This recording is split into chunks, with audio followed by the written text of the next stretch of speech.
வணக்கங்கம்மா. இந்த தடவை இந்த மாதம் 23ஆம் தேதி அன்று தமிழ்நாட்டில் எலெக்ஷன் வருது. இந்த 2026 ஏப்ரல் மாதம் 23ஆம் தேதி அன்று எலெக்ஷன் நம்ம தமிழ்நாட்டில் நடக்க போகுது.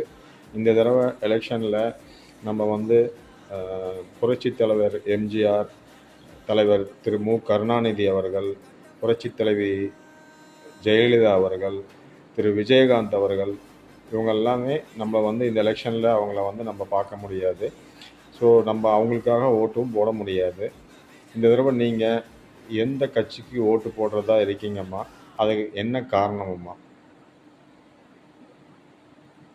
டிவிக்கு விஜய் கட்சிக்கு நான் ஓட்டு போடுறேன். அவங்க ஆட்சிக்கு வந்தால் நல்லது பண்ணுவாங்க, அதான் ஒரு நம்பிக்கை. அதனால் ஒரு நம்பிக்கை அவங்க ஆட்சிக்கு வந்தால்